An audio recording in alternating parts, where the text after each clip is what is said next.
ISU wins in an incredible spray down, incredible series. Pistol whip, he's already planting. What is that? Oh, but the vertical position will be able to take one.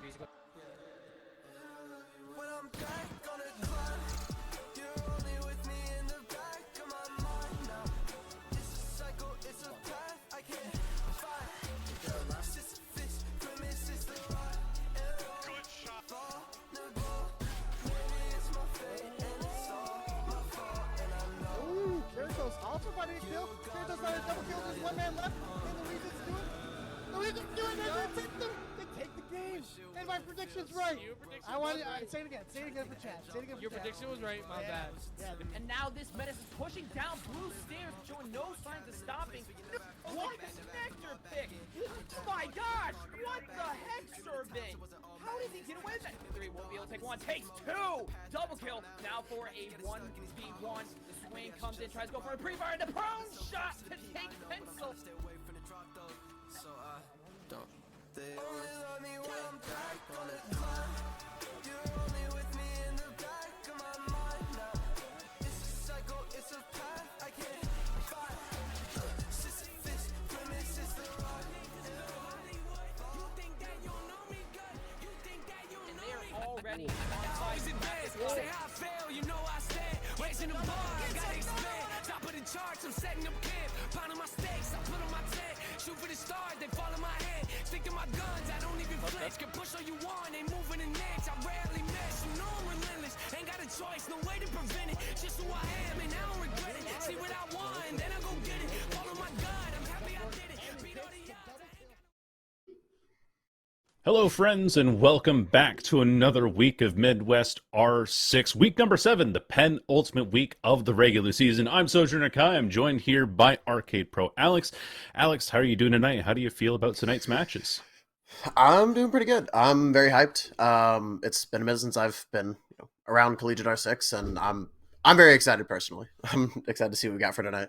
Yeah, absolutely. With both of these teams being 6-0 going into this week, there will be someone who will be having their undefeated record tainted by a loss, as that's just how this best of 3 is going to go. But I expect to see some highly competitive siege between these team rosters. First, kicking off with I believe it's going to be Muskingum that we're going to be looking at first. And we did get a look at some of the player pictures. These are some some beautiful player picks that we have going on. We were looking at it before. It's insane.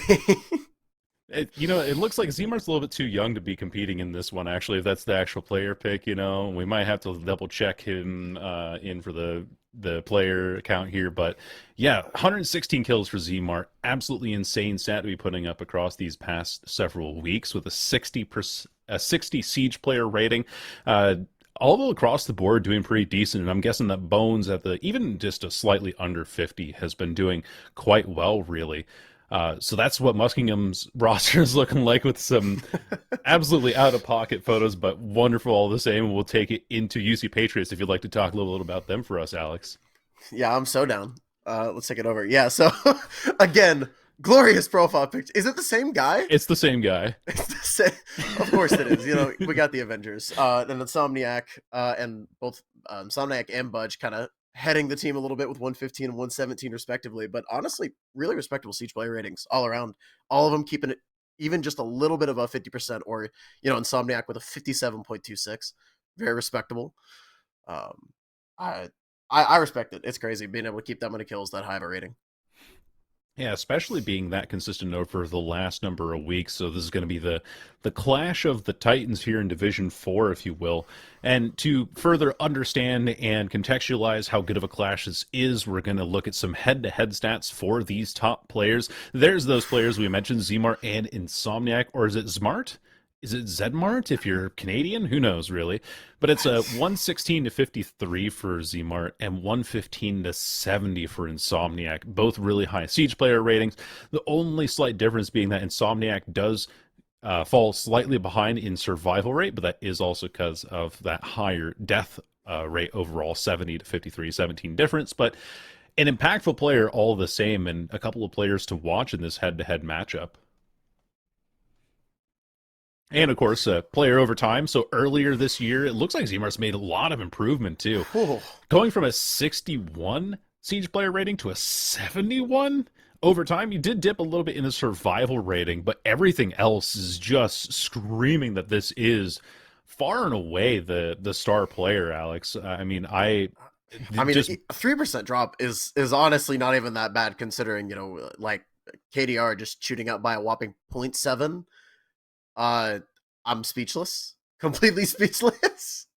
I mean, getting 1.6 kills per round as well in the current season. That's not just, it's the second week and we had a good first week. That kills per round is very impressive, especially going up to almost 2 per round for this player. So absolutely a player to be keeping track over time for this past year. And now on to Insomniac from UC Patriots, who doesn't have any stats from the spring 2024 season, but if we saw some, I believe we'd see some pretty impressive things as well, just considering what we saw in the head-to-head stats. I think that this is, again, both players very talented, very capable of carrying their teams to victory, and also able to carry them on these map bans, because these will be the players who will be deciding how these things go.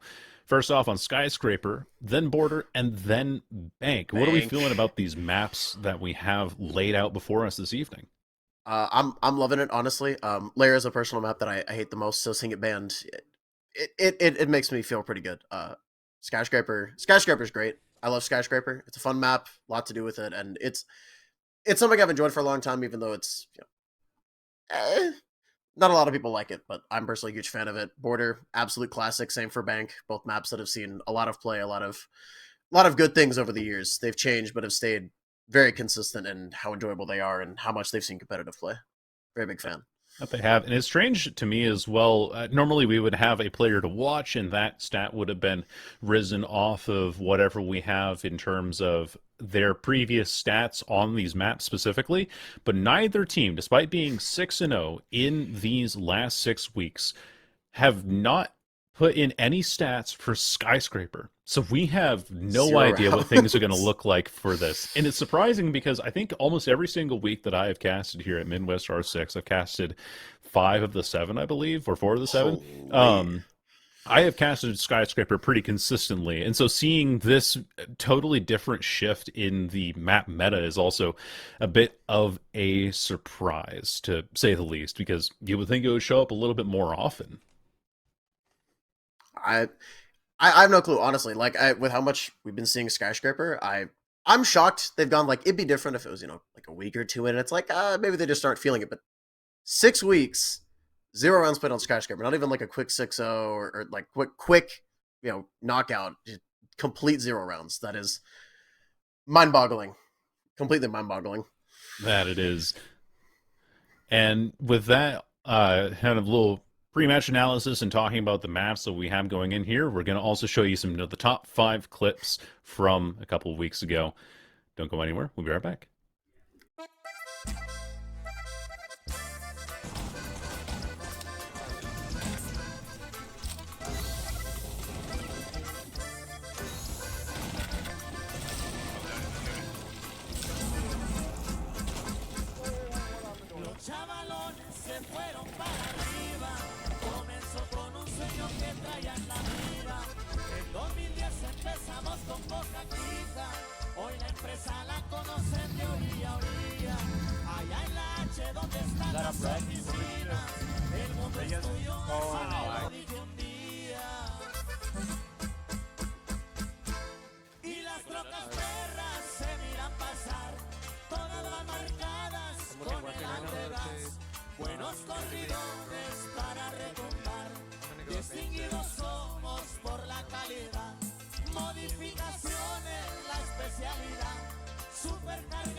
Buenos corridones They're good to walk up fire. They're in meeting. Yeah, 2 in meeting.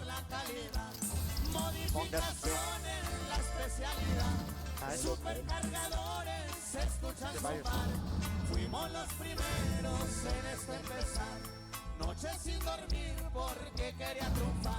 Bulls on your left.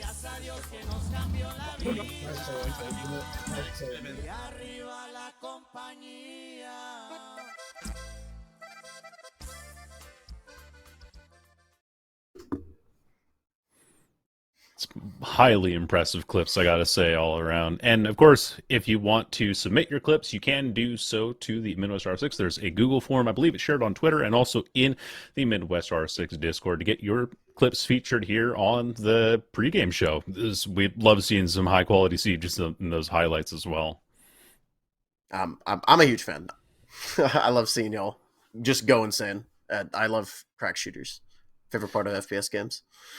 And yeah, we'll be seeing some crack shooters as we're jumping into game right now. No tech holdups, no nothing. We'll be getting right into bans. UC Patriots, they're going to be taking the first operator off the line. Man. And that'll be Monty sitting on the bench. He'll be watching from the sidelines as the rest of the players do battle. I mean, he does that all the time anyway. But like, you can't. Okay, Ying too. All right, I can live with a Ying man. I can live with that. Both of them make sense too, right? Like Monty takes up a ton of space in the more, I would say, Skyscraper has a couple of hallways and entrances that are extremely claustrophobic that Ying and Monty can make a lot of use out of. I'm especially thinking on the tea and karaoke side is something that you have to watch out for.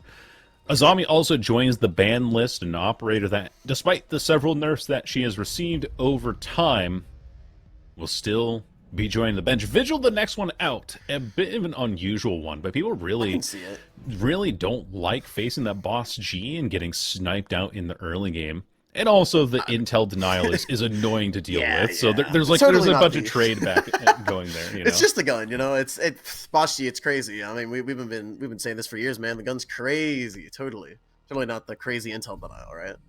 No, not at all. I think like having a one-shot DMR, because I think the damage had been buffed or adjusted for fall off or something at some point, and so being able to get an early kill with the boss G is quite something. So we won't be seeing that for the rest of the game, which is nice. I also like to Oven Kitchen. I also like to remind people that UC Patriots and Muskingum are both 6-0 in Division 4. So after this game, one of them will go away with a 6-1 record. The other one will continue 7-0, potentially to hold their record as a perfect record for the entirety of the season. But that will all unfold in the next couple of minutes here. Yeah. Oh, looks like we're going to see a pretty standard above hold for a kitchen. I love seeing castle. I've always loved enjoying seeing castle extension holds, and holding above have always been a favorite of mine. Playing more than just the side itself, a little bit of extension, but having the upstairs hallway fully reinforced off though. And interestingly enough, you often see teams will use shotgun holes to open up those walls on karaoke into the hallway between it and tea room. And in this specific instance, we're seeing it actually double reinforced with a castle barricade, so possibly to defend off of anybody who's coming in through black stairs or anybody who's pushing in from the shrine side if you want to sit in the back of karaoke. It's a very interesting approach to it, but I'm going to love to see how this shapes up for UC Patriots. First bit of an attack here by Lucci is going to be worked onto the back of the Geisha wall, but a great bandit trick from Shadow, that buff that was made. That's 2 AMPs too. That's massive. Like, that wall stay is probably just going to stay closed, yeah? Oh, I think they're just giving up on it. Alright, well, we see Reserve trying to entry in, get a little bit of space. Open a drum. Trying to clear out. I think it's just is it just Castle up here? Legion? Ah, it's Legion. Yeah. Trying to drone out, take space in the hallway. Hopefully they can clear him out.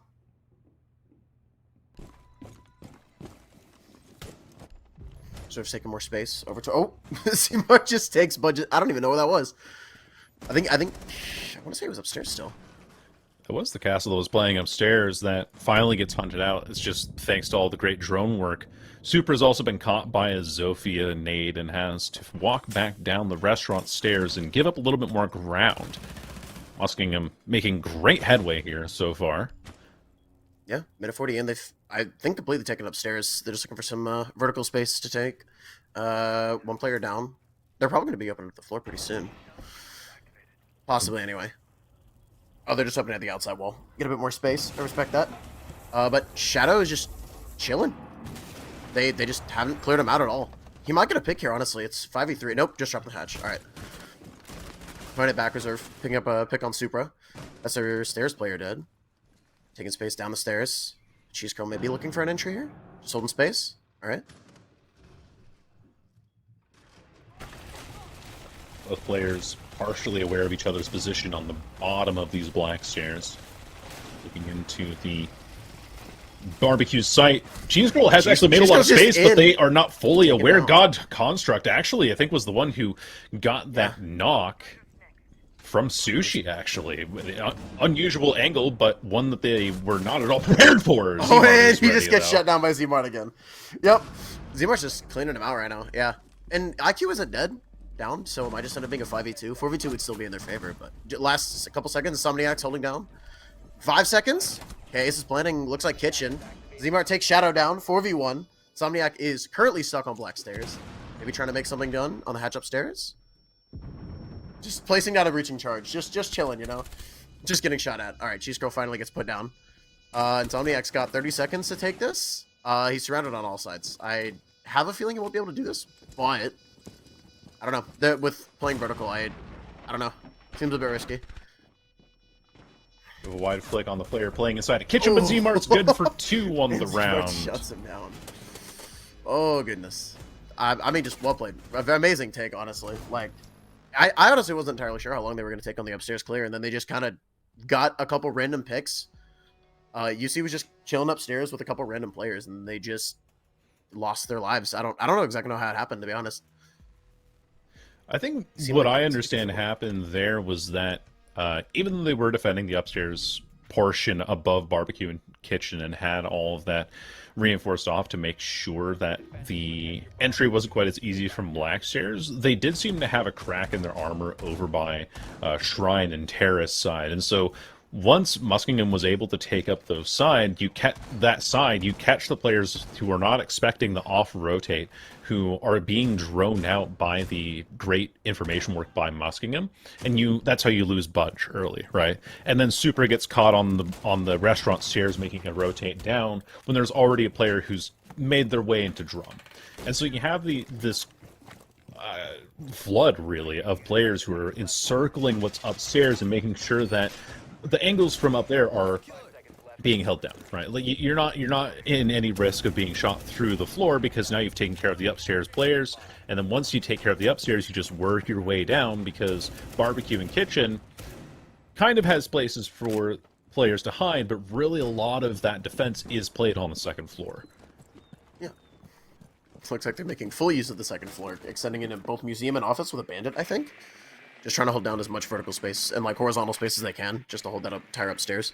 I think it's gonna be nice, especially because they were getting like completely droned out when they were playing a hard roam on multiple floors. So just holding basically as much space as possible, rather than kind of roaming around a little bit. I honestly think it'll be kind of nice. They just sold the Thatcher this time, so maybe we'll see some more bandit tricking, or maybe they'll just get pushed off pretty quick. It does look like they're making a museum office side push. I think so. Yeah, trying to take over Dragon. They want to kill this bandit from below. That's what these pings are for, what the jump-in is for as well. Oh? Trying to find where the player is, but... Takes a bit of damage from it. Oh, they missed the bandit charges. No! That's unlucky. Still got one from underneath, though. True, yeah. Honestly, wasn't too bad. Yeah, looks like we'll get the wall here with the... Yeah, he's not looking to trick it. Well, maybe he'll get pushed out. He might be able to get one on the leave out, though, honestly. Alright, well, looks like they're trying to fight Terrace. Reserve takes down Insomniac with a really nice repel. Pretty nice. Simple. So they're just holding it down. Taking some more space upstairs. Holding down Terrace where he's at. One of the stats we were asked to track this game as well was to find how many smoke grenades were deployed. I can safely say this round, 0. This round 0 for sure. Look at all those breach charges they're bringing. There's 9 in between the hands. We should have been asked for breach charges. It would have been great. I mean, they're definitely gonna open the walls, you know, if everything wasn't reinforced. Where's Shadow getting shot from? Was that a foothold maybe? Or I've- shooting the shrine window open. Oh, that's just unlucky. I don't know if he knew. Maybe he was still repelled there, or if he just kind of had to throw it to the wind. Looking to take shrine, try to take north side of the map. Takes a little bit of damage. Oh, Curl might be able to get in. Sending a couple Flores drones in. Maybe get the wall open. Oh, Zmar takes super down. Now it is a 5v2. Budge is in the hallway trying to hold this down with the DMR. Gotta love DMRs. Yeah, we have the Bosch Gina. We got. Oh, okay. Wait, Budge might have this. Takes down Bones. They are getting a plant down though. Ace. All right, Fuser is down in the back of T. Let's see. Maybe Construct can make this happen, but I don't know. I don't know, man. Reserve might just shut him down. Oh, the patience on this is crazy. Oh, nice shot by Construct, taking down Reserve, taking recontrol of Mezzanine. Maybe kills the Ace. I think Ace is the one holding it. Lucci manages to get out, but they're all really low. Budge put a lot of damage on him, but Construct gets taken down, so maybe Budge. 17 seconds. Okay, wait. 1v1. Oh, no. Oh, he was so close. Crow was on a really low amount of HP the entire round, but just lame refrags. I respect it. He almost had it. That was... Whew. Hikaru really did had to understand the positioning that you had there. Well, you took the early damage from the DMR and played it as safe as they physically needed to, only peeking out when it was pretty much absolutely necessary. And because Budge believes that there's a player who's sitting further down Mezzanine, because there might be somebody who's swinging from the back wall of T, kind of by the top of Restaurant Stairs and Drum there, I understand the swing for Budge to say, like, oh, I got to look out for the cross, and instead just gets re-peeked from the same angle on Shrine. It feels so unfortunate, but I think that realistically, Cheese Curl playing as patiently as they needed to there was... it was obviously key in Muskingum's win, because if that peak had gone out at any other time, that DMR would have ripped through what little HP remained on the Ash as well. And I think a big part of that, it wasn't just like playing his life, but it was also denying that information. Because I think past that point, I don't know if he swung like at all. I think he was just playing refrags in Mezzanine and just playing his life completely. Which, you know, there's a reason he looked down Mezzanine and wasn't, you know, watching Shrine, because he didn't expect him to be there because he hadn't swung like the entire round. So, I mean, completely well played by Cheese Curl, playing your life. Like, I definitely would have gotten blasted. I can say that. You like get kind of like the ego going. Yeah, re-peek me again. Oh, I can win this fight this time. I can win this. My 30 HP getting tapped by a DMR. I'm simply the best. Yep. All right, so it looks like we are seeing a museum office hold here.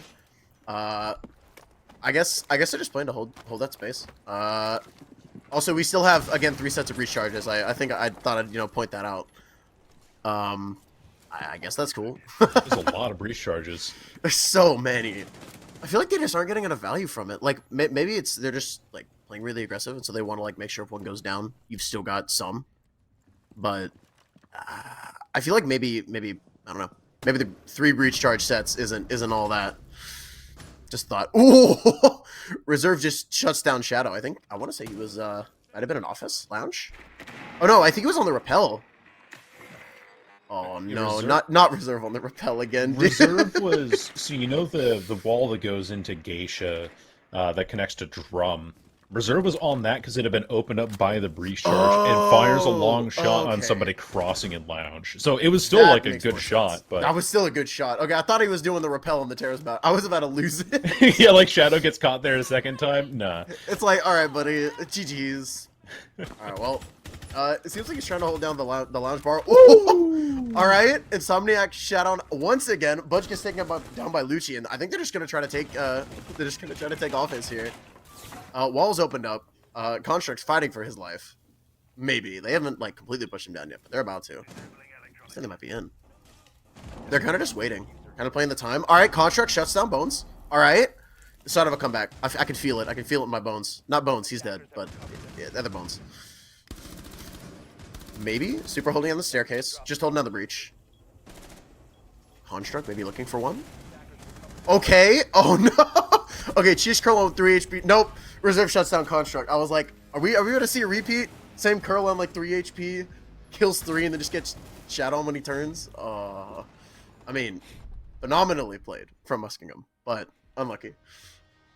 Yeah, Muskingum seems to be really good at understanding what positions need to take space on these attacks. In the rounds that they've been faced with direct opposition, yeah, UC already wants to use their timeout here. And I think what they are saying in this timeout is what I'm observing as well in this match, is specifically that Muskingum knows on a lot of these attacks the places that they need to take space, and even in the places that they need to take space to complete the rest of the round, UC Patriots is also losing those gunfights. We saw in the first round they had that second floor defense set up, and they kind of just walked into the waiting arms of Muskingum and were outdroned and outmaneuvered, really, is how I feel it's going on. And so UC Patriots here, they're like, okay, we need to kind of steal our nerve a little bit. We need to understand that they're always going to try to take as much of the map as physically possible. We see a lot of those breach charges going out. They're trying to open as much soft walls and all these long angles as possible. So let's work around that. Let's try something a little bit different. Maybe we'll see a difference in positioning on these defensive rounds from UC Patriots after that timeout. And Bombs I see taken back to Karaoke and T, so a little bit back to basics for them now. I respect that, yeah. It's kind of difficult, because if they're playing really good roam clear, you could either play really hard into the roam, and so they have so much space that they have to take with utility, and, you know, you put them in that position where they don't have utility to take but the bomb site, but if you get caught out, one or two players get caught out, either your roam's dead, or you have nobody to hold down the site, they rush and you lose. If you anchor on site, they have the entire map to play with, which they might still take the time to clear it, but there's going to be a point at which they're like, okay, they're just playing on site, and then the util dump you, and then you're just gone. So you kind of have to play rather than, you know, if they're taking the whole map, maybe play for like specific breaks in their take. You know, if they aren't clearing X spot or using less drones, maybe rotate to play around that. It's a little hard to catch those, but I believe in UC Patriots. They got it. You know, it's only 3 rounds. We're not out of the water like at all yet. Always 2 halves to a game of Siege. Skyscraper, traditionally a more defender-sided map. That being said, there are always anomalies, always unexpected results that you can see come out here. And only 3 rounds, so there's still another 3 rounds left to be played for the defensive half of Patriots. And if they win all 3 rounds, then we're in a tie game and things are basically back to normal again. Anything can happen, exactly. Here's Reserve on their favorite spot, the upside-down rappel on the terrace window. First bit of instruction also goes in through office wall, so... I swear he's got, like... he's got, like, land there, bro. I think he just, like, purchased some land and is just, like, making the absolute best of it, bro. It's free real estate. I mean, it's a good spot, but... Well, but he's an attacker, so it's probably, like, squatters' rights or something on that window. I could see that. I could see that. Alright, well, Reserve is now no longer on the rappel and he's just taking a fight with the player drum, I think. Yeah. I thought he was on a Ravenna breach charge. I was about to say, hold up, wait a minute. That is not how that works, no, but he's got a hard breach charge. What? Is Budge shooting at him? Budge? Question mark? I mean, I know that Shadow... Oh, I see. Oh? So, Cheese Curl, I think, was walking up the house stairs into VIP. Oh, he was pre-firing it. So Budge was pre-firing and accidentally just catches his teammate. No, he gets cleared. No, Shadow! And he doesn't get refragged. That is unlucky. Cheese Curl going from getting bodied to absolutely bodying Shadow. And getting away with, rather than having 30 HP, only taking about 30 HP. I don't know. He's turning around. Cheese Curl's turning around. Let's go. How much HP will Cheese Curl have at the end of the round? My bet is 64. I think he's going to not get shot at all. He's going to ball. I'm feeling like 22. I think we're going to take a couple more shots, but the R4C like rate of fire is going to be what brings it back around. I can see it. I can see it. Because I think they're opening up the T-wall here. Yeah, I think the T-walls might be what's getting opened up here. Reserve's just trying to take top black stairs. That is unlucky for that drone. Blocked by the railing. Okay, so they do just have the wall like completely opened up. All right, playing crosses. Okay, Lucci looking for breach on the window. I think. Okay, they're just trying to take over Geisha here. I think there might still be one in Geisha though. Yeah. Somniac holding it on 10. Oh, unlucky. Somniac gets shut down by Reserve. Super drops Z-Mart. Construct gets dropped by Reserve again. Reserve is just slamming into them. 10 seconds left. Budge and Super might be able to hold this down. You're getting pre-fired. Bomb is not going down yet. Oh! Nice flick onto Bones from Budge, but nah, Reserve shuts down Budge for a clean 3K. Yeah, that was extremely powerful. Reserve again. The star player of this match, 9 kills in the opening 4 rounds so far. And a lot of it has to do, again, with that space that Muskingum is allowed to take. I think something that I might have noticed, and maybe I'm incorrect in reading the utility here, because Frost does have it, but I don't see the classic deployable shield being played very often. Usually what you see teams do on the second floor especially is they'll play a deployable shield on that wall between mezzanine and shrine that then holds down the entry into shrine from VIP. Oh yeah, I think I know what you're talking about. Yeah, I think we actually saw it last round from the Frost too. Oh, did we? Okay, so yeah, it was either that round or the round before, but I think they were using it to try to hold down. I think it might have been 2 rounds ago. I don't actually think it was last round. Because last round, Budge got shot his own teammate. So there was no shield there. Yeah, it was 2 rounds ago then, because it wasn't this last round. Because yeah, I don't remember seeing a shield after Budge shot his teammate. We don't talk about it. It's fine. We don't talk about it.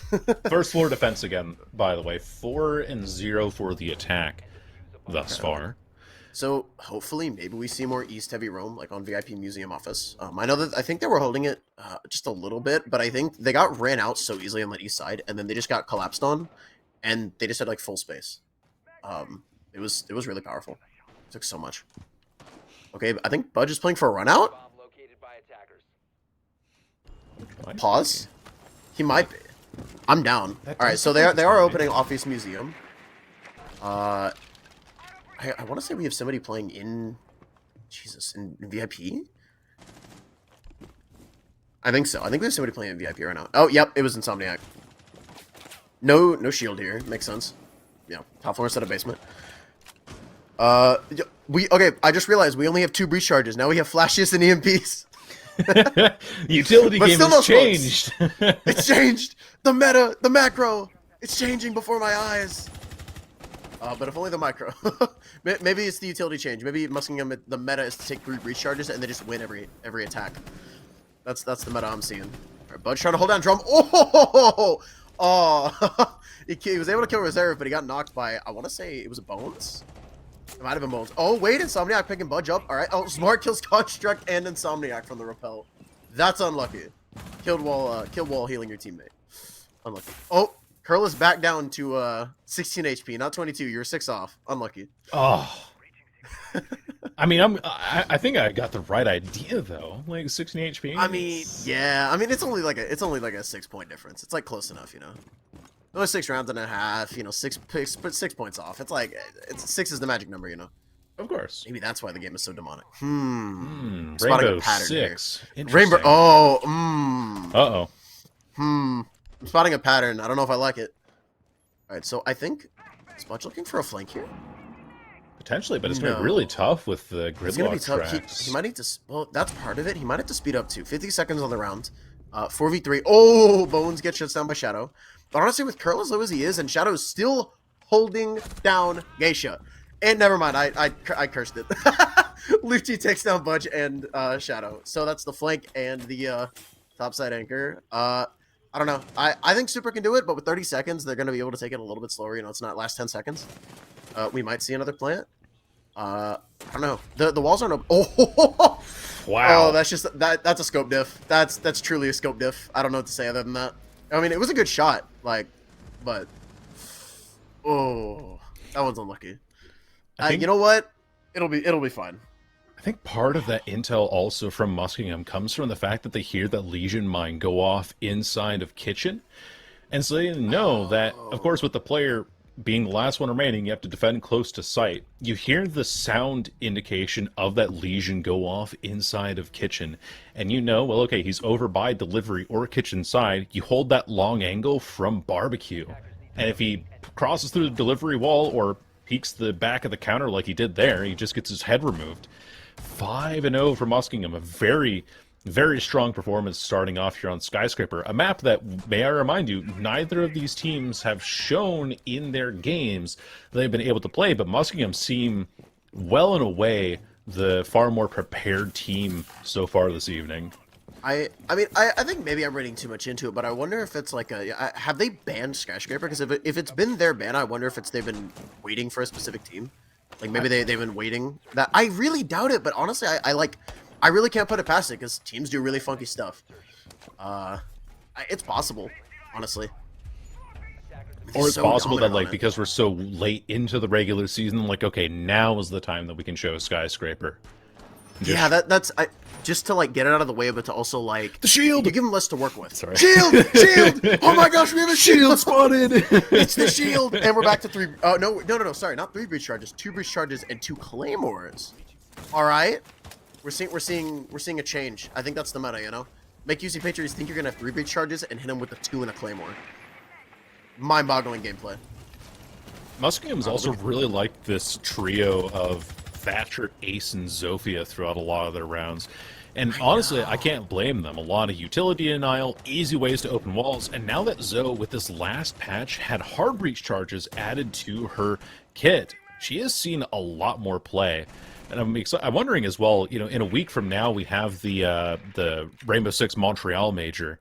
I'm wondering how that change that they've made now will impact her pick rate at pro level even. Flora's drone goes out and removes the deployable shield on the top of Shrine. So now this peak for Budge is a lot more dangerous because you know that there's players who want to push in. This drone is giving off so much information. Bro, it's so funny. The little drone is peeking, and he's like the instant he looks away, the drone re-peaks.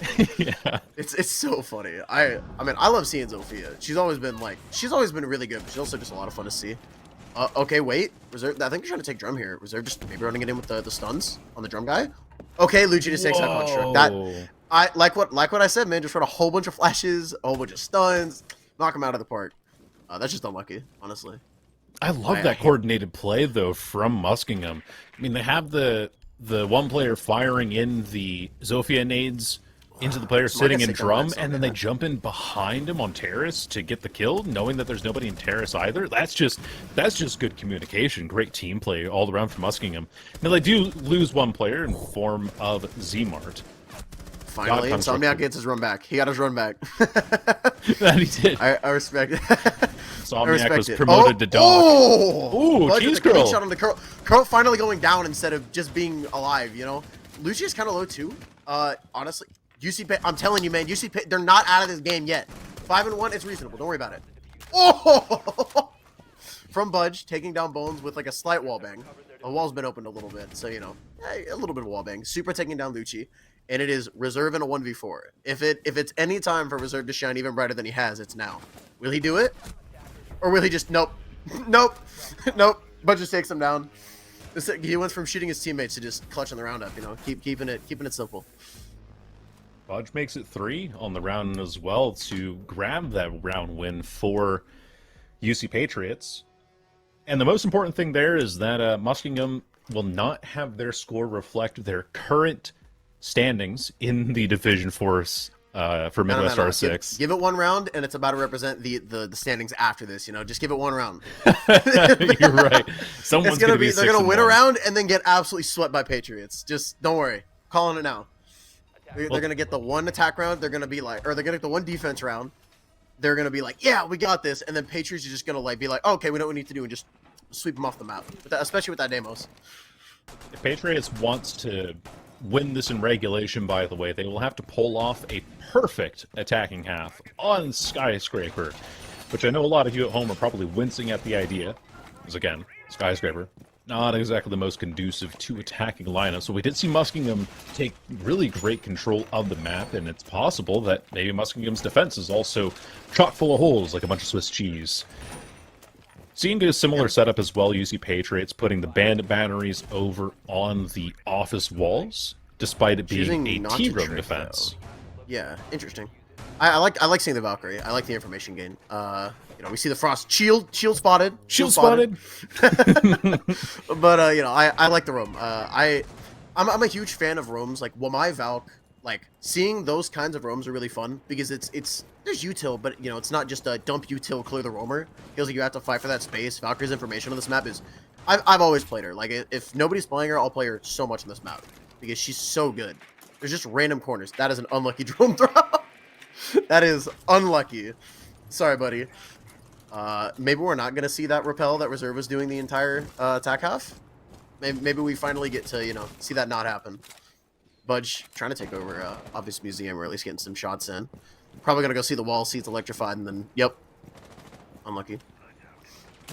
Running the Deimos, though, an operator that I've seen other teams run, especially in the form of Ferris State University. I absolutely love this operator, but we didn't see at all in the attacking half. So I'm curious to see how the change in intel game impacts the way that UC Patriots attacks compared to what Muskingum have been bringing. Because Muskingum has brought like a pretty utility bare bones. It's a good shot.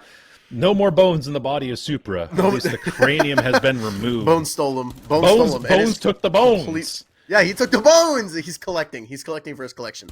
We might be about to collect the stairs player. Oh, please. SMF You got this, Bones. Send me free bones. Free bones. It's free real estate, but it's free bones. Oh. Okay, that's just unlucky. Budge, what are you looking at? Budge, what's going on, buddy? That's unlucky. I'm sorry. That was me. That was me. You know, it's fine. I mean, 5v3 now. Minute and 10. I do think on the information side, one big thing is that, like... Oh! Oh, come on. Okay, the down under reserve. I think UC Patriots can do this, honestly. I have full trust in them. And it's karaoke T. So, maybe... No, there's one in karaoke. That's unfortunate. Oh! Oh! Was that Z-Mart? It was I think that was Z-Mart, dude. It was a C4 from Lucci below. Oh, bro, I was about to lose it if Z-Mart hit that shot. Okay, Reserve got construct, gets shot down. Reserve does get picked back up. Okay, there's no way. Shadow cannot jump in here to Geisha. He will get shot down. Maybe?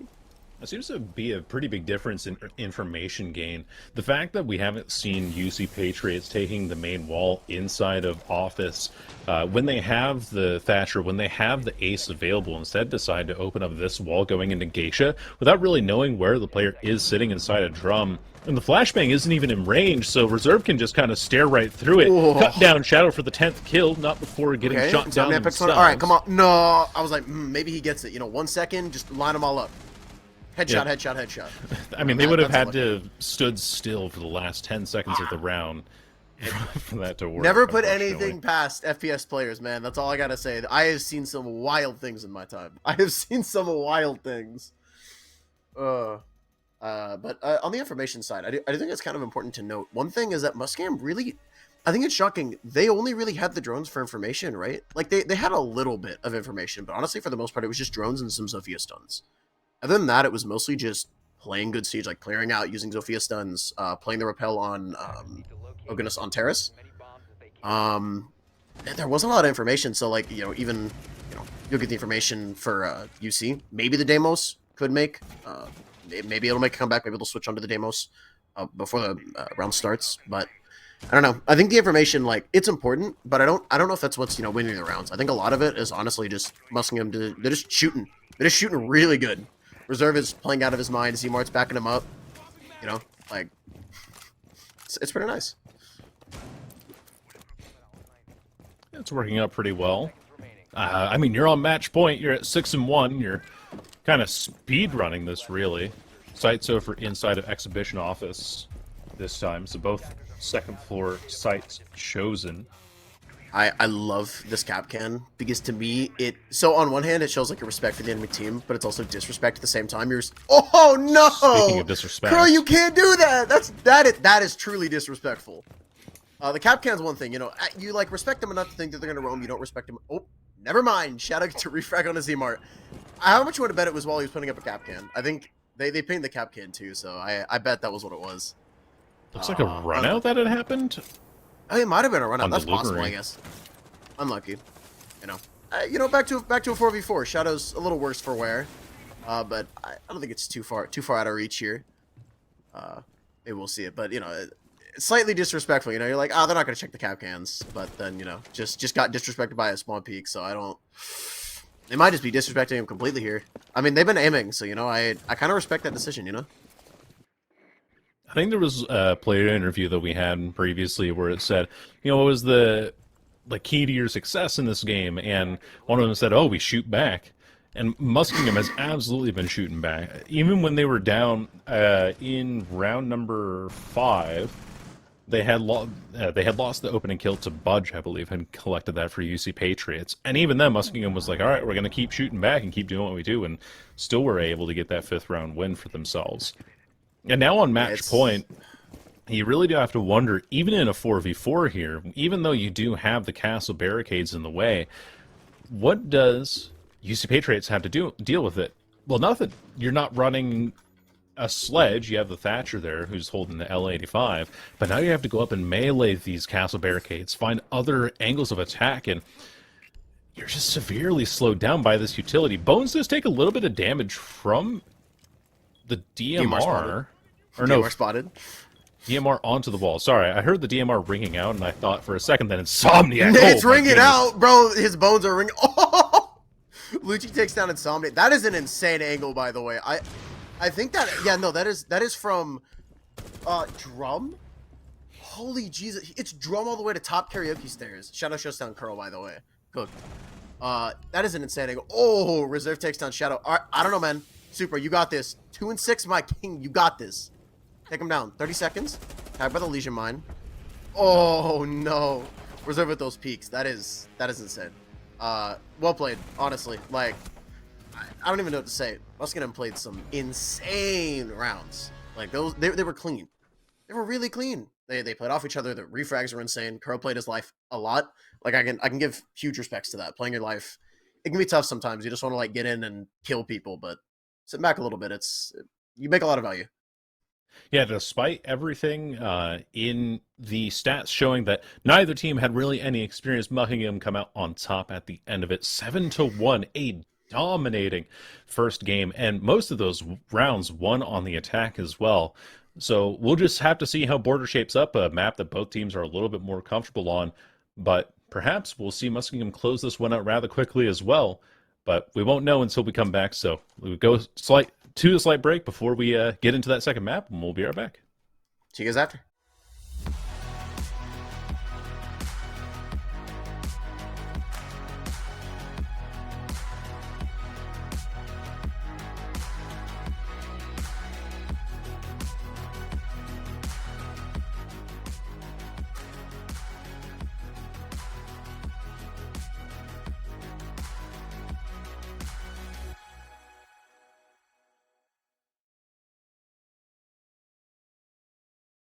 Pick from UI, the flash comes out, trying to push out connector.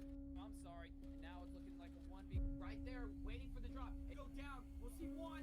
Push when they got him pushed back.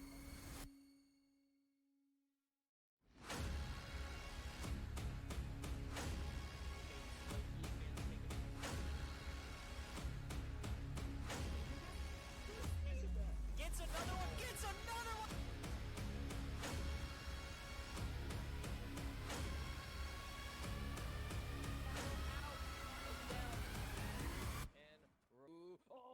They're gonna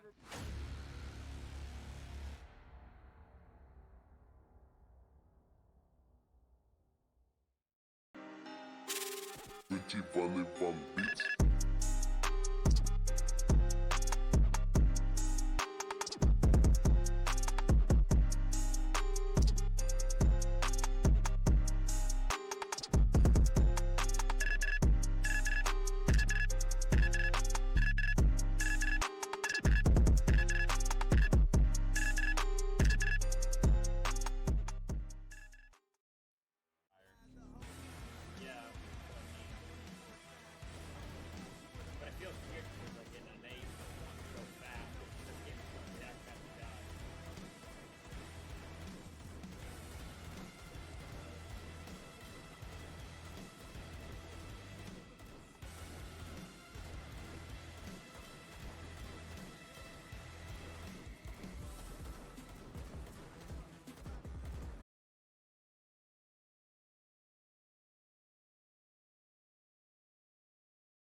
there.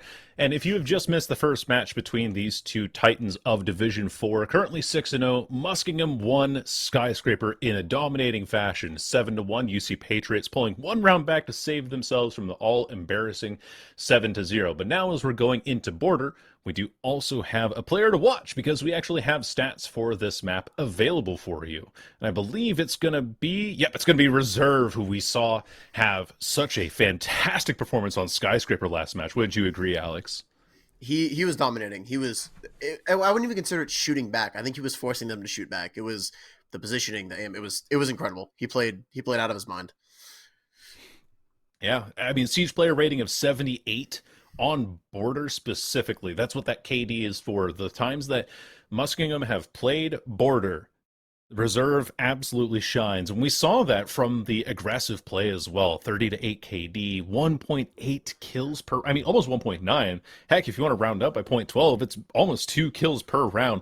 And surviving in half of those rounds. I mean, this is his stomping grounds. This is his home map, it seems, that he has made himself very comfortable on. And we'll see that be a shining light, I believe, for Muskingum as we load back into the match in a little bit here.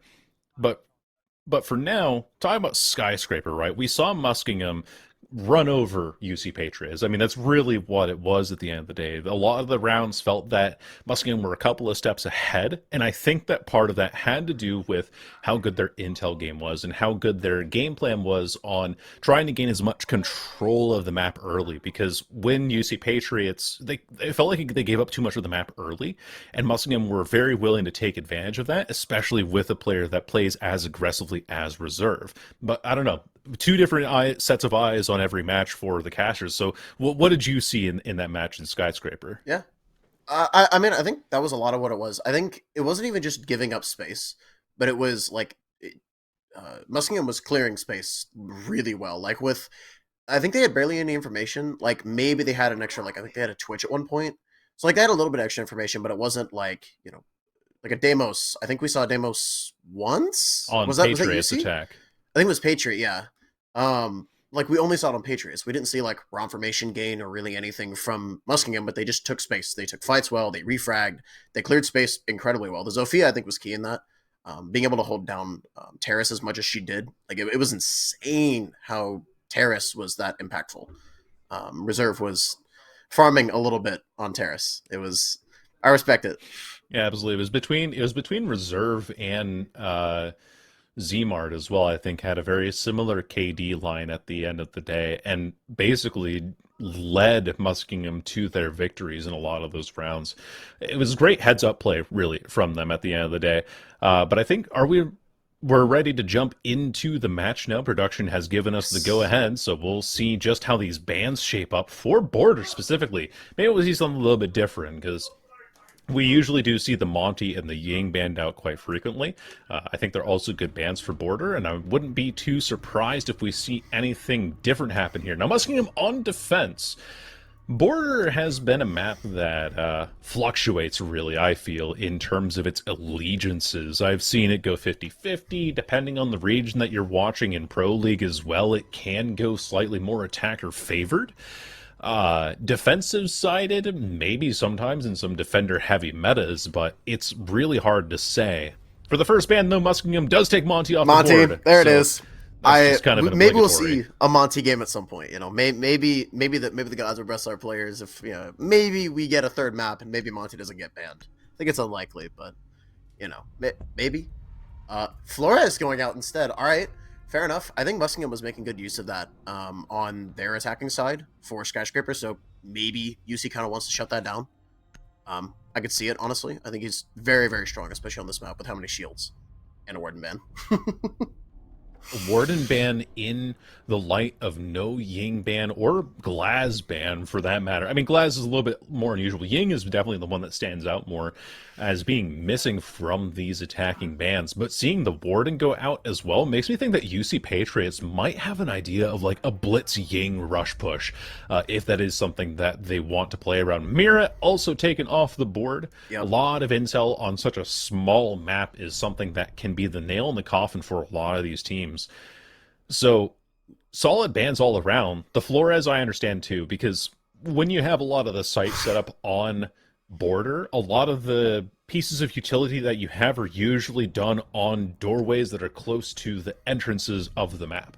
I'm thinking of archives, for example, on the second floor. You have that door that looks out to east balcony, and you'll see a lot of stuff that gets stacked on that door. You'll see maybe the playable shield that's holding that door from Africa, or I don't know, whatever setup wants to go there. Womai gadgets, etc. Yeah, And so Flores makes a lot of sense. Yeah, Flores. I like the Flores ban a lot. What I do not like seeing is a Blitz, Ying, Glaz, and a Capitao. So my read here is UC Patriots has decided they want to get as many rounds as possible. So the kind of, we're playing attack first, ban in the favor of us getting like 6 rounds and then just try to win 1. That's kind of the vibe I'm picking up here. It makes sense. They decided to they decided to ban Flores because, enemy team's going to ban Monty, just ban Flores and then ban Warden and run him over.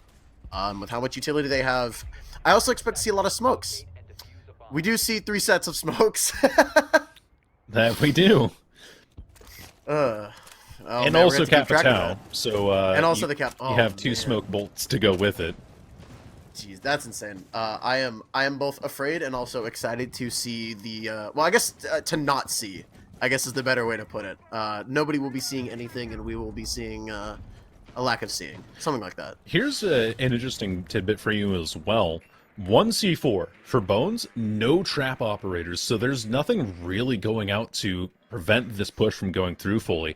No Goyo canisters, there's no smoke. A lot of your plant denial, a lot of your entry denial has not been brought out here, aside from the clash. A bit of a swing out from Zmart. They're aware of the players on this AC wall, and the breach charge has been disabled by the bulletproof camera for now, but it's only going to stem. All right, Insomniac has a smoke out. Construct throws it out. They're just getting on. Construct has 2. He's running it in. There's a clash. Gets knocked aside. Put down by Zmart in the backside. Okay. All right. They're holding this down. There's a glass on the window. And Diffuser is down. Ying gets out. So that was, I want to say we had 4 smokes go out. I don't think there was any Capitao smokes. The clash is chilling on the window. I think they're going to try to stick it. I think is what we're about to see. Yep. Zmart's holding down with Lucci. They're holding it down. Oh, please don't shoot Lucci in the back of the head. Insomniac tries to go in. Bones is going to stick it. They get it! That was the clash, I guess, won them that. That's insane. With how many smokes, I was honestly expecting, like, maybe a Capitao Flame. Maybe, like, Capitao Flame would have absolutely dumpstered that stick attempt. But I that's insane. With how many smokes and how much attack they had, Muskingum still managed to get the route. That is, I'm speechless. I think that there was also a Jaeger in play, but considering that the smokes went out through that AC window and none of them were denied, my assumption is that they were all holding down the main wall. As soon as the plant goes down, it is, of course, up to UC Patriots to maintain the location of the diffuser. And with the clash staring them down, of course, I'm talking about like entry denial in form of your cap cans, in form of your lesions, in form of your Valkyries with C4s, right, to have the intel on wherever people are pushing from. And even without those specific operators in the game, Clash proves more than enough, because with how much had been invested on opening up that AC wall, I think that if you were to criticize UC Patriots for anything, like the plant went off fine, and of course the obvious thing is that they didn't defend the diffuser. You want to have that happen if you're the attack. But I think what really happened was that UC Patriots didn't do a lot of the other bits of setup that needed to happen in order to make sure that all of the angles were dangerous for Muskingum to retake on. And instead, you have a couple of people pushing through AC window. Well, Clash can just stay on AC window. There's no threat there being pushed from balcony side. And Muskingum takes full advantage of that fact and just stands at the window with the Clash and gets the round. So 1-0 to Muskingum. And going into round number 2, it's of course a first floor defense, because after you win the second floor bomb site, all the other sites are on the first floor. Bring the RAM, because so much of these walls are breakable. Mm-hmm. It's huge. And, obviously the shield, they're not going to be able to, Flores down the Muskingum shield. It's kind of nice being able to play up inside armor right here. Lucci maybe trying to hold it down a little bit. And misses the drone. That's unlucky. Oh, gets pre-fired. Okay, Lucci is now on 15 HP. I don't know. He might get out of this, but I think it's a little unlikely. No, he leaves. He's out. He found a spot left. Reserve picks up a kill into Supra. Okay. So UC is already, like, I would say at a really huge disadvantage. Their ace has no HP and they are down their gridlock, so no flank watch. They don't even have a whole ton of space. I mean, it's not honestly that bad. But I mean, bro, Lucci, there's no way. Okay. If he got a wall bang, I would have flipped my keyboard. It would have been over. Check NPC. check NPC. You know, Zmart and Lucci are just kind of holding it down. I love this DMR. Okay, so they are kind of, they're playing a lot of the staircase. So I kind of like this, holding down the east side of the map like really hard, because they gave up armory, and then they're just holding it all down, like holding down offices, holding down the top stairs. Like, ooh, Lucci's down though. Not Tachanka, not my king. You can't do this. Budge is also down, by the way. Zmart just taps him. I don't even know where that came from. Probably through that hole. Oh! Not close enough though. It was the micro adjustment. It was the micro adjustment. That one's unlucky. Yeah. I mean, it was a nice shot on the, Lucci. He was downed. He's now dead. 3v3. They still have some top east stairs control. I think Reserve is mostly just playing his life and playing to maybe just immediately drop down. I could see it, honestly. But they are not giving him it. Oh, never mind. I spoke too soon. Shadow gave Reserve a pick, and he is just out. He's out with the lightning. Reserving his life, if you will. Nice. Good way to work that one in there. It's really unfortunate. We had to do it once. Well, of course. It's really unfortunate that Shadow dies at that exact moment, too, because now you don't have the ram holes being made through the floor there. They weren't able to activate their gadget right away, and because of that, you just have to work off of the C4 hole that had been made by Bones. But with only 7 seconds remaining, you have to jump into sight. Reserve is here ready. Down. Come on. Construct, maybe? He at least picks up on Reserve. You gotta knock that KD down, you know? Player to watch? Nah, player to get shot. I'm kidding, Reserve. You're doing great. Nah, I mean, that was just unlucky. Like, the roam from Reserve was insane. Like, he picked up a lot of value from that, because the kill was nice, like putting it 3v2, but losing that, like, floor breach, that site can really lose a lot if you have verticality on them. But they had so much map control, but they didn't have, like, they couldn't do anything with it. Like, they had some space, but then, like, east stairs, there were still a couple players. There were still a couple, like, on the balcony. It was so much. It felt like they had so much space, but they really just had so little. They just couldn't do anything with it. Okay, Zmart's taking out the Scopos. I respect that. I like that.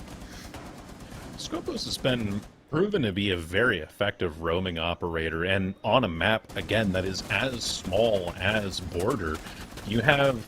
If you can teleport across the map instantly, you control so much of it. I mean, when you're playing in low elo ranked as well, you see Caveira actually make a lot of work happen. Now, of course, that's like low elo ranked not being able to drone things out very properly. But I think that what really is so effective about Caveira beyond that is the fact that you can control so much of the map by being basically undetectable by people who don't know how to drone. And Scopos says, like, okay, not only do you have to try and find the roamer, but I can be at 2 places at once effectively. And that is so incredibly powerful, and it's such an underrated aspect, I think, of the operator, because it is a little bit of a selfish gadget, right? You think of these operators like Vigil, like Scopus, that have selfish gadgets, and you think, well, their impact on the team isn't all that high, but realistically, you guide your team into being able to play safe, because now the attack is so worried about this robot person that can be just about anywhere. Yeah, it's kind of an odd parallel, but there was I'm forgetting the name of the game now. There was a game recently that had a very similar, like, idea to Scopos. It's funny that she kind of, like, released, like, very close after the game. I think it was Spectre Divide. It's the same concept, right? Having 2 players, you are 2 people. You have so much space control, like, on this map. It's such a cool concept, but it also just does so much. Especially if, like, I'm going to use Zmart as Reserve. They've been playing out of their mind. So give them 2 lives, you're going to get so much done. It's insane. See if we're prepped and ready for anybody who's going to be jumping into I think he might be trying to... Yup! Or, sorry, Oh, CCTV, no! Yes! So I saw him lining it up. I'm like, no, he's not waiting. He's trying to throw it at the window. He was lining it up. That was... oh, this is harassment. I feel like they're just getting bullied. It was well played from Curl. I'm not even gonna say that it was like a misplay from DC Patriots. That was just, it was a heads up play, you know, like expecting them to push where they're pushing. Okay, Shadow looking for some more space, but I think, is that Bones? No, it's Reserve. Whoo! Low HP, he gets out. That was close. That was incredibly close. They just try to take the hallway space. They've got the rotate. Oh, obviously you can see through the hole, but yeah, Valcam. Just trying to hold what space they do have, but they honestly don't have all that much. Like a minute left. They've what? Like taken CCTV and maybe a little bit. Nope. Zmart drops Construct. Yeah, they 5v2. They have like no space. I think Zmart's looking for it. I think he's looking for it. Oh, that's unlucky. There's a good shutdown, but Zmart gets the refract. Super onto Bones. Okay. I don't know. With the repel. Oh, they're playing below.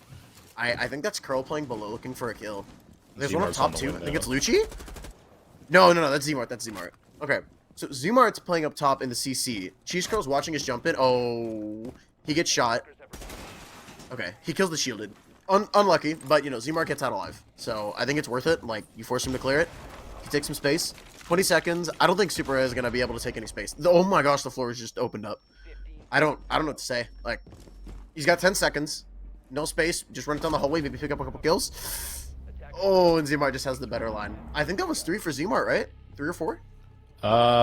Yes, because the opening 2 kills in that round were the C4 from Cheese Curl. The rest of them were Zmart. Rest of them were Zmart. And I think well played, honestly. We got to go back again to how powerful Scopos was in that round. You know, Zmart gets dropped down to 30 HP with the player sitting outside of the CCTV window. Any other operator tries to rotate out of that position while getting pushed will probably die to any attacker rifle just because of the damage caliber that they carry around. But Zmart playing the Scopos on 30 HP says, all right, well, I've done all I need to here. The round's just about over. I'm going to teleport back to where my other shell is. You go from 30 HP up to 110 with not a single problem whatsoever. And now they're down inside of customs inspection, have that little vault up onto the bench there and catch the player as they rotate through waiting room. I mean, it's a really fun operator to watch because it just lights up my brain in terms of the strategies that they're allowed to maintain. Yeah, like do you throw it on site and have it as an anchor? Do you have it as a secondary roamer? Do you have it as a drone? Do you have like somebody else watching the cam so then you can like switch when there's somebody nearby? So like maybe your teammates like using the shield and then you switch to the Scopos and now it's a 2v1? Like what do? Like there's so much you can do with somebody like Scopos. And like I don't love the fact that it's, you know, it's more of a direct like this is my utility, nobody else gets it. So if you die, like it sucks. Also we see Zmart once again. Zmart, I swear if you get a kill with this, I don't know what I'm gonna do, man. That's insane. That the disrespect, the triple cap can on that is mind-boggling. We call that strategy the atomizer. They will be red dust upon walking through that door. That's not even an atomizer. That is like that's the disintegration. Like you're just gone. Like the disintegration door. Yeah, exactly. I don't even. Jesus. It's not even a door. It's just like anybody in the near vicinity just gets vaporized into a million pieces. There's nothing left, actually. There's no pieces. You ever seen Terminator 2? Yeah, that. I don't think I have. Goodness, Reserve actually nearly gets caught through the wall. Budge chill. Budge chill, bro. His gun gravitates towards his teammates or through walls to the enemy. And I don't even know what, I don't know what to say, man. That was, my brain about lit up with that. I was gonna go shocked. That's insane. But looking, I guess, for some below pressure. I think they're trying to clear to roamer. I think Zmart kills Insomniac. That's their IQ. That's huge. Okay, so we're trying to do a roam clear, I think. They're trying to clear it out, see who's down there. And Zmart just shuts him down. So, I don't know. They might be maybe playing anti-nitro. I think he's playing below for the nitro sale, yeah. That's what Zmart's plan is. Because they got the Valk. I think it's not only that you're trying to play the IQ for, of course, getting the Valk. It's a classic counter that we have seen since year 1 of Siege, is IQ finding the Valkyrie cameras. But I think you're also playing IQ to try and understand how much of the upstairs floor that you're allowed to take. Because when you see the utility set up from the defense, you know right around where they're going to be playing. Supra, or no, sorry, that's Shadow, sorry. Shadow with the prone kill under reserve. I mean, honestly, I respect that. Okay, Lucci is trying to get a pick on here on a Shadow. I don't know. He's playing whack-a-mole, I think, is what's about to happen. Like, he's either gonna play whack-a-mole or he's just gonna like walk up.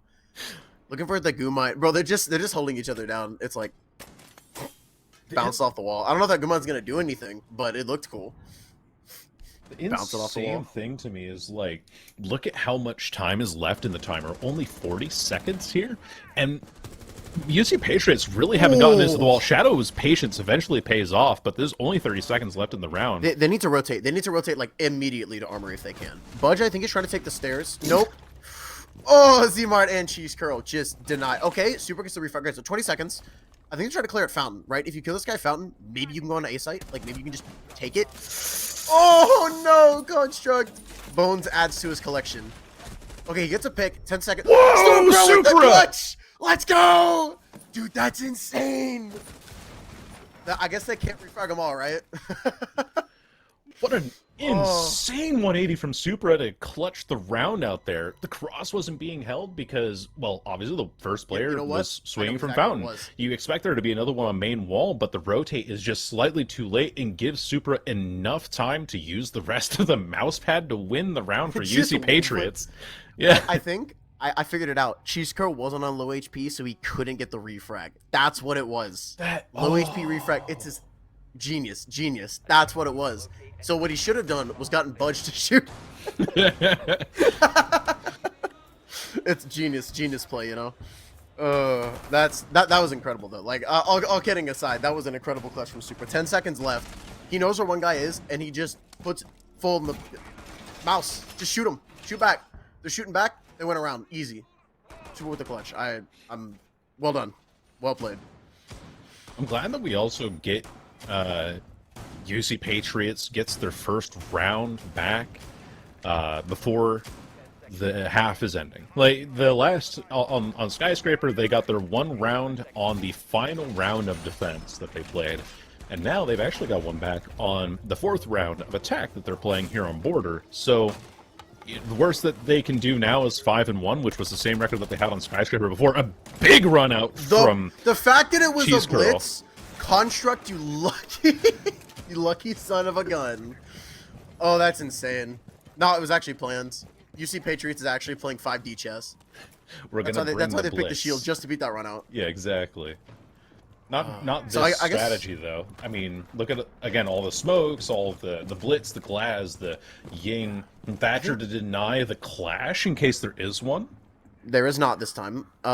Which, you know, that's fair. Honestly, so we haven't seen any smokes. Like, it feels like it's just this site, which is, like, I think a little mind-boggling. Or no, maybe we saw them on the gridlock, I guess. We've seen it in a couple rounds, but I guess for now I think they're just playing for the jump in. Which Super with the shot onto Z-Mart. Clean. I think it was just proning. I think he just hit a good shot. Oh no, he was on stairs. You can't go down like that. Z-Mart, no. You can't. That's just unlucky. Yeah, that's just some unfortunate timing, really. I think the plan they're going for is have a little bit of clear, because last time what happened is they went full in on one strategy, and Budge I think is taking the stairs. Yeah, they want to get some clear so they're not completely locked into the window. Okay, maybe we see a pick from Budge here. You got this. Oh no, okay, so the castle's in the way, not clash, castle. Okay, smoke coming out. That's one. That's two. That's actually three. Sorry, because the glass two. They're in. Oh no, no, you can't do him like that. Leochi's dead. Lucci's dead, bro. Construct puts him down. Shadow gets taken out by a C4. Okay, well, that's their Ying. Okay, Insomniac takes down Bones. Valk's fighting the shield. Okay, Super, come on.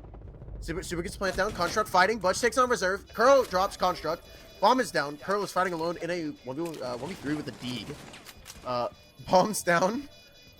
I don't know how you win this. Like, with having a clash. They're just that. I feel that hurt me in my soul. I'm not gonna lie. There's Insomniac some with the defend better. There is some salt flying in the Bro, chat. Win a Insomniac map. Defend better. Lucci win a map. True.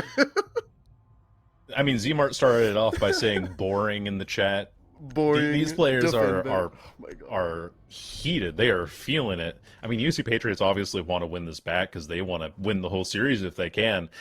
But Muskingum, after a 7-1 victory on Skyscraper, you got to feel pretty confident about it, especially when UC Patriots, they've tried that rush strategy twice. The last time it looked boring, and this time it actually works out quite well. I always love. I remember how it used to be with a that would have instantly killed that Legion. That Legion would be dropped. He'd be dead. I remember that. On one hand, I'm glad it's here. On the other hand, man, I would love for clips like that. I'm sorry, it would have been so funny. I miss that. There are some aspects I wish they didn't change. That's part of it. Also, as somebody who loved playing Valk, I know it was a while ago. The Valkyrie outside cam change makes me so sad. It hurt me deeply. It was still really toxic though because of the way that you could throw those cameras out of Windows connector anything? window on old consulate, and those cameras are impossible to find in the trees. Yeah, and that was the thing is like I would maybe I'm getting too meta, bro. Just make it for certain maps like consulate, no outside cams. This map maybe. You know, they don't do a whole lot, but I think it'd be fun every now and then. You know, have a random bout cam and have a random run out. I think it adds a little bit of fun to the game. All right, well, opening up the wall, getting a claymore on it from Construct. All right, well, I think they're just playing for the horizontal take. Maybe not playing as vertical. Maybe they just really don't want to clear the upstairs roam. I guess they could just be taking their time, especially with that claymore. Nah, I think they're just gonna run it in. They've got a smoke, they've got a flash. They're just going. Construct's just running it down. All right. So who's defending him? Who's backing him up? Oh, the Tachanka's gonna go crazy. No. Reserve drops Budge. Bones drops Shadow. The bomb goes down. Construct got it down. They're gonna have to defend this though. It's a 5v3, 40 seconds. Super drops down to 28 HP. No HP for this. Sitting in the smoke, I think. Gets two. Wait!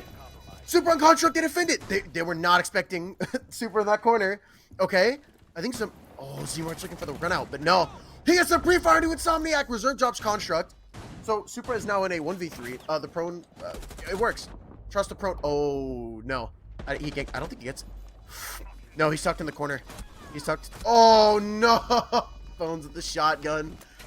Okay. That was a swing round. That was a really fast plant. It's just unlucky that they dropped two right after the plant.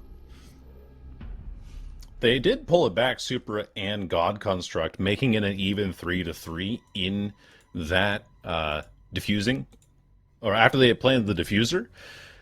But when they're unable to hold the player who is running out of detention, I mean, Zmar getting two out of detention, the one right outside the wall, and then one that's also right outside of the main door.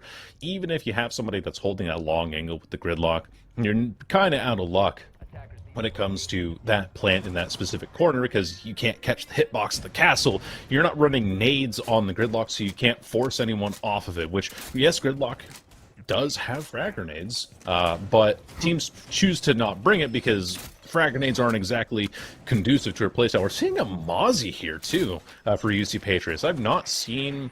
Mozzie is not as common of a pick nowadays, especially after the Super Shorty was taken away. But, you know, what did change for Mozzie is that he has impact nades now, so maybe some teams are taking a second look at him. I do see the C4 in his pocket. Like, I'm not blind to that, but...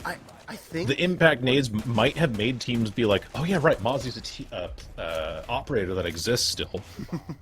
I think what it might also be is I think they're playing a heavier roam, so having a bit more access to like denial of information, because obviously, you know, we were talking about Muskingum, it's mostly drones. They don't really run like actual information. It's just like it's all the drones, right? So if you Mozzie away their information, they don't know what you're doing. They don't know where you're playing. They don't know how you're playing, right? So they can shoot back. But I think UC Patriots is definitely playing for the more strategical side. Muskingum is just trying to drop players with the gun. I mean, Zmart's going 10-3 right now. They're just fighting, you know. I think also trying to break into the wall. Insomniac here is, not exactly fighting for his life, but oh no way, Curl, no, the blitz. I'm sorry, Insomniac. That's just unlucky. That's unlucky. Like that. Say, oh no. Trying to get out. Oh no! Super kills Budge! No, Shadow kills Lucci, but Budge dies to Super C4. Oh. Oh okay. no. You cannot stand there. That is crazy. That's insane. Alright, well, Super's fighting on metal here. So maybe he gets a pick here without closer point to that wall. I kind of hope so. Like, I actually want to see, like, I want to see more match. I want to see UC Patriots play this defense half out. I don't want to see it cut short. They got this. All right, well, Shadow's just running. No, sorry, not Shadow. Curl runs in. kills Construct, and then gets shot down by Shadow. You can't just do that, Curl. You can't just keep doing that, you know? Oh, then Nitro Cell? Oh, barely misses Reserve. I think on the other side of the wall. Shadow gets dropped by Reserve as well, I think. Okay. Super's trying to get this. It's a 1v3. Teammates down. Trying to fight this. Bomb is going down. Bones is planting it. Oh! Barely misses the wall bang from Supra. So, I think it's... I want to say it's Reserve sitting in the corner. Watching... Oh, no, he's playing the Pixel. The crossfire was insane. Reserve eventually getting the finish off and then getting the last kill. Yeah, we don't get to see any of it. Kill cam decided no. A lot of that play, again, I think comes from great intel on Muskingum's side, because they're able to throw the blitz into CCTV knowing that there's not a whole lot left to back up the Azami in there. There's no Fenrir's on the CCTV window. There's nothing really going for defending that Azami from her being run down, really. And again, with the Warden ban, all these players know that Blitz is a safe pick. Ying is relatively safe. It is a relatively safe pick to take, because now you know that you don't have an operator that can look through your gadget and play against it effectively. So with that in mind, Muskingum, when they find out where you are, they get to shut you down immediately. Well, that is an interesting rotate, isn't it? I like that rotate. So I think the idea is to give them a way back onto site from the stairs, because the way, at least from what I can tell, like, I know that they liked controlling east stairs on their offense. I think. Oh no, sorry, it was Muskingum holding it on defense. So maybe they're trying to do like a similar idea. I think it's a good spot to hold. Like, you have to be aware of the doors. It's like you can't hold it forever, but like having that space, you can do some really funky things with that castle and that rotate hole. I don't know. It's oh come on, Budge. This is... I respect it. I'd also like to point out that I think Lucci may or may not have, quote, defend better, unquote, in the chat. I think tensions may be a little bit high. Oh, no. Budge chatting all that smack in your 0-5, Lucci. Nah, I'm kidding. For real? Okay, but on Ash, by the way, I just, entry faster, bro. Just entry better. All right, well, they've got the cross. It looks like they're taking the entire top lane. Muskingum's just running it down. They're just taking as much space as humanly possible. Gets out by the goo mine. If it was Lucci, I would have said they cooked. But, unfortunately, it was Curl getting hit by the goo mine. He is playing Blitz, so, I guess it's deserved. Oh, the space dude, he's proning in the corner! The crossfire. The prone crossfire goes crazy. You have to shoot him in the foot. Oh, no. Please, Budge. Okay, he gets the kill. I think it was a no-scope. Budge gets reserve as well? Juicy Patriots, come out. You got this. Okay, he's picking up Shadow, too. The dog call huge. Okay, so there's one close. Guys? Okay, so... I don't know. So... Oh my gosh! Super drops Lucci. Attack better. Anyway. The nade comes out. We finally see a frag grenade for the first time in a minute, I think. Bones drops Insomniac. So, Budge is trying to hold this down by himself. Get a pick. Oh! Kills Bones. Go for 4. Go for 4. Go for 4. Come on, Budge. Push him out. Come on. Let's play the jiggle. I don't think he can be there. Zmart might just give up. I think he might. Oh, no, he's still here. I thought he might run through the door and leave. But no, he needs the diffuser. I don't know here. So, minute and 10. They're all collapsing on the diffuser, obviously. It's down. They're playing a crossfire. Gets a pick on the Shadow. Nice shot from Zmart. I like the pre-fire. He gets tagged a little bit. Pops Finka Rush. Okay. Come on. You can totally get the pick on this guy. Okay, no. LMG just spraying it down. I mean, he's got enough bullets for this, maybe. He's pushing up close. I think he swings. He gets the pick on the Budge. Clutch from Zmart, 1v4. It's possible. 45 seconds. He's really low, though. I don't think he has one Finka boost left. God Construct and Super are both low HP. Boost goes in. 69 HP. Nice. Nice. So he's playing vertical. 30 seconds. I guess I like that bulletproof, but I also hate it. No! Construct gets dropped. Okay, so with the LMG, so 25 seconds. Super, yeah, diffuser going down. Super basically just has to get in as close as he can without making any noise. He's sticking it! Pros don't no, he's not sticking it. Oh my gosh! Okay, so... There's no way Zmart gets that clutch. That's unreal! That is not...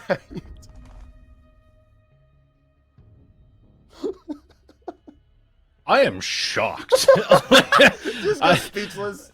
I was watching that in horror. I mean, so Zmart gets the first flick onto the guy sitting in back office, and you're like, And okay, yeah. that's a good read or pre-fire on the corner on the player who's standing on the desk over there, sure. And there's this player inside of Fountain. Okay, that's fine. Yeah, reasonable. Swings the Doc, gets the kill while Doc still has one stim left in pocket. Catches the other player on top of metal stairs, and then it suddenly goes from a 1v4 to a 1v1. Instead of defending... Well, of course you want to defend the diffuser, right? And that is part of your priority, but I think that there was a bit of an overextension from UC Patriots that Zmart is able to make a mess of, really. Just completely tear the rest of the defense to pieces. And Muskingum...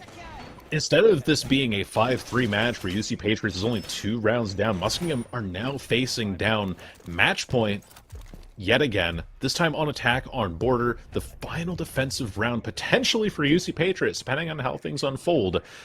Gonna be on these Armory Archives. I actually respect this. They need like a play. They need something done, you know?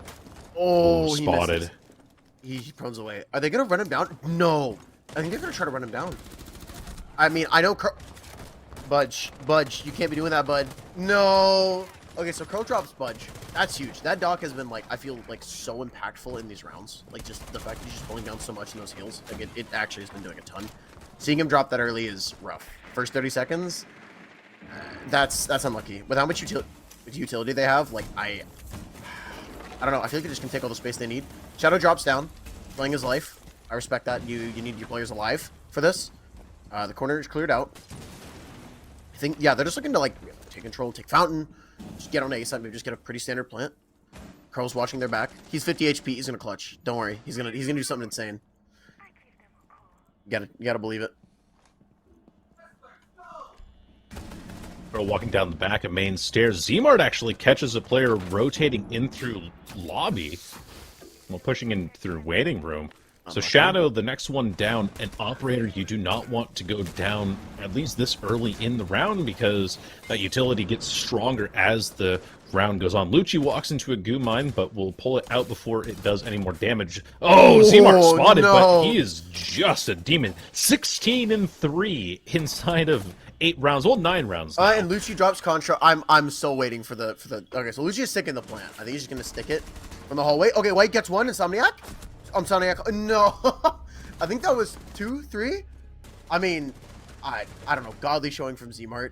That was holy burger. That is a really good way to put it. Lucci, yeah, that was insane. Like, Reserve honestly took a back seat. I feel like Kmart played insane. Kmart. My bad, guys. My bad. I like that, yeah.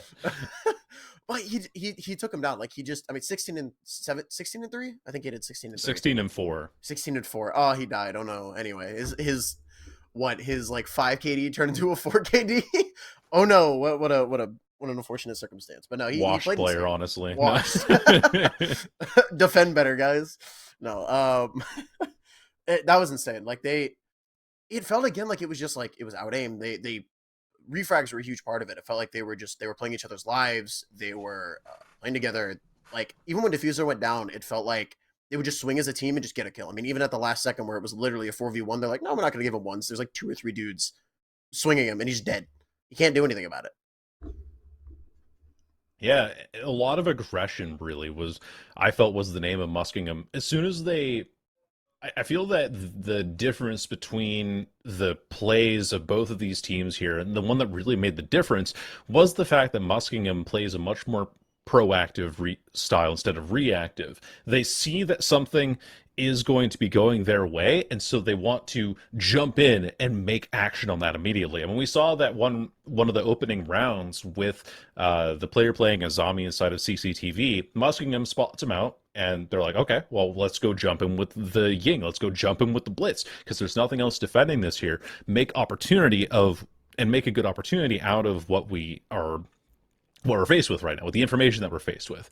And that is where I think that Muskingum really pulled ahead and was able to pull off these two incredibly dominant matches.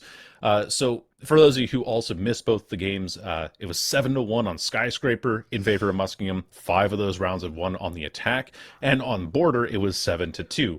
UC Patriots did double their round count from Skyscraper in Border, but double of 1 is 2, and that's still a pretty hard beating to take to go 6-1. But Muskingum proving themselves to be the demons of D4, 7-0 going into, I believe this is the final round of the regular season. I know some divisions have 7 weeks, some divisions have 8, so I'm kind of not entirely. Okay, it is the final round. I was just informed. So I thought it was 8 initially, so I said penultimate earlier. This is the final round of regular season. And they will end at 7-0.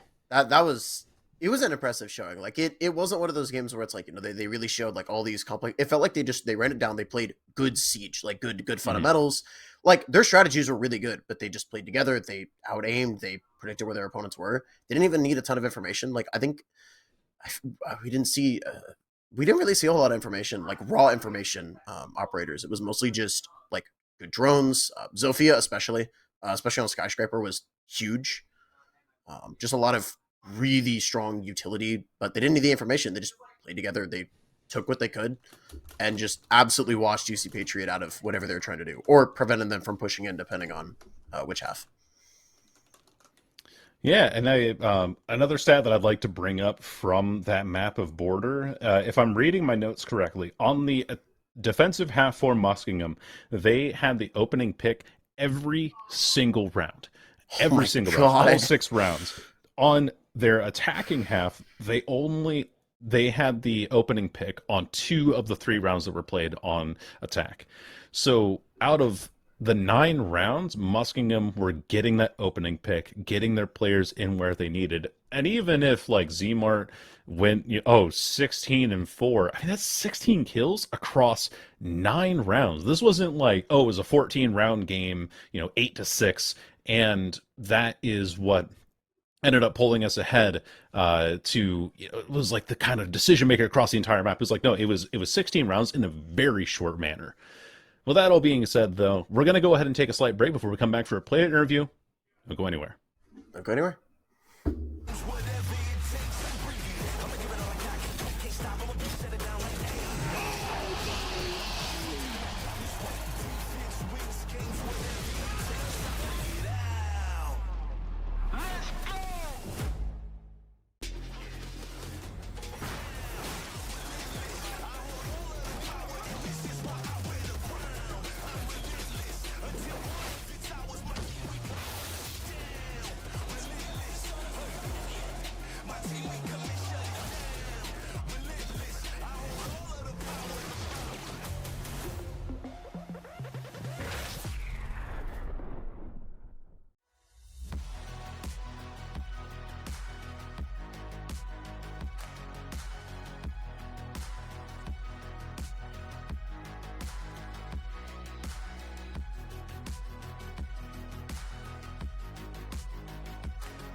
Pick from IUPUI, the flash comes out, trying to push out connector.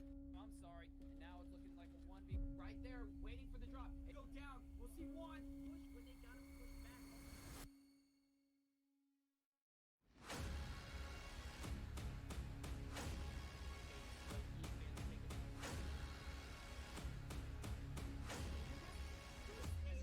Gets another one.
from IUPY. The flash comes out, trying to push out connector.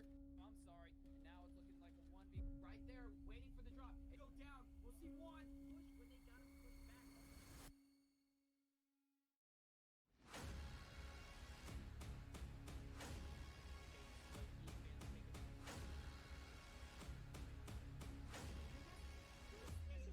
Gets another one. Gets another one.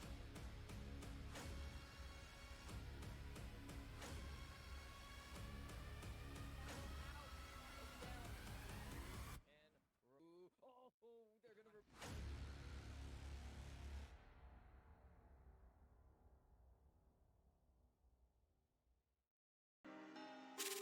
Gucci Valley Van Beats.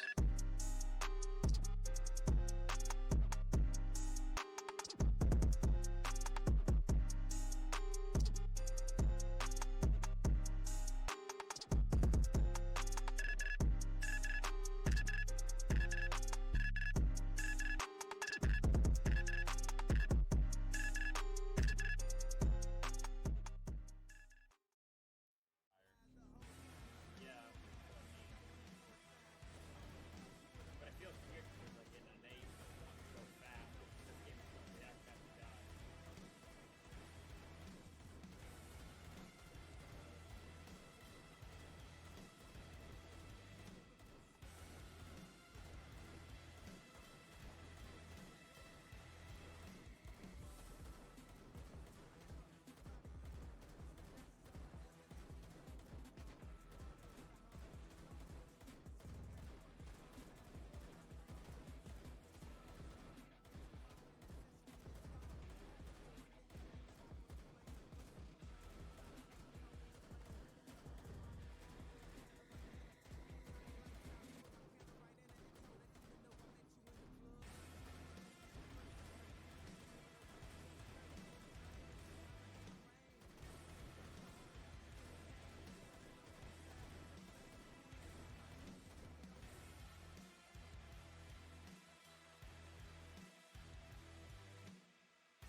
It's total calamity, total mayhem inside of the server.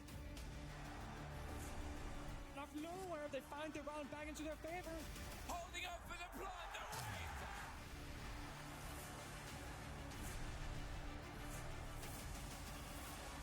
And I think he might just find it!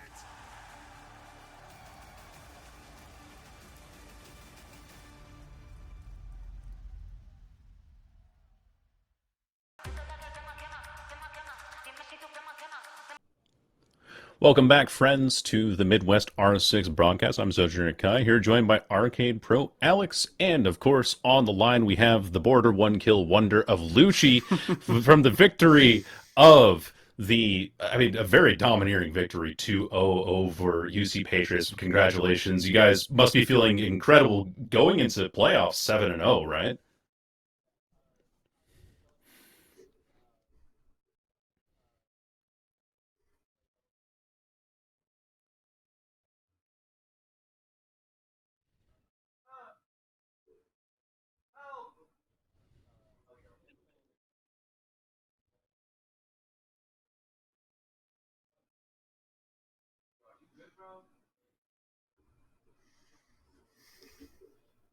Yeah, and you can really see you guys had excellent teamwork synergy. I was very impressed with the way that you guys were able to execute on all the intel that you guys had going into a lot of those rounds, especially on borders. Such a small map, a lot can happen really quickly. And I'm wondering as well, though, your operator selection was something that was a little interesting to me. I don't think I saw very many operators past like the year four mark in your rosters. Is there any reason that you're keeping kind of, I guess, back to basics lineups for yourselves?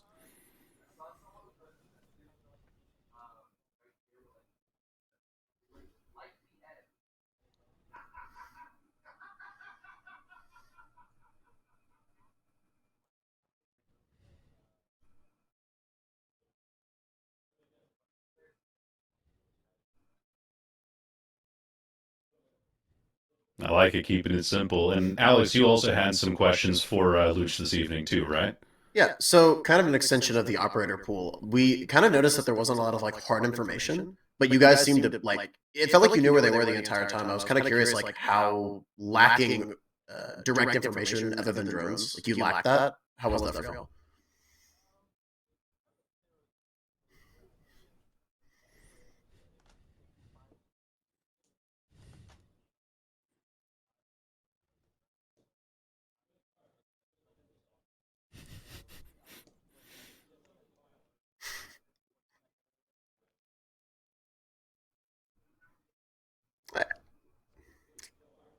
Yeah, that's fair enough. So that's how it looked. You guys were just kind of putting them in a corner and taking them out. I did have one more question. I was curious, how excited were y'all to play Bank? And then obviously you didn't get to, but I was curious, were you excited? Was it like a had to?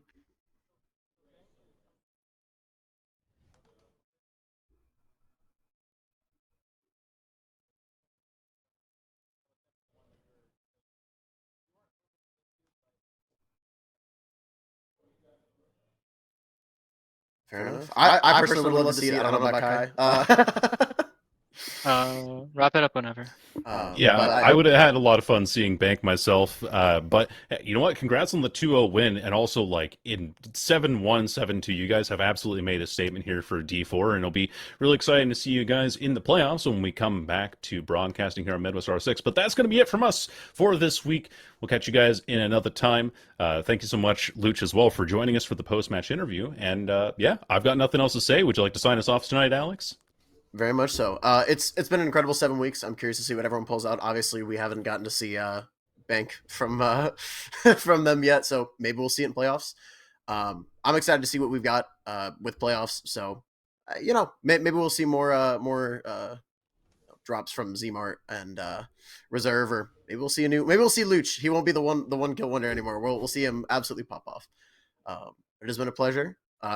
I was gonna say I appreciate you being here with me, but it was more me being here with you, Kai. I appreciate the co-casting, and I appreciate all you guys for watching. It's been an incredible 7 weeks. We shall see you on playoffs. Hope to see y'all next week.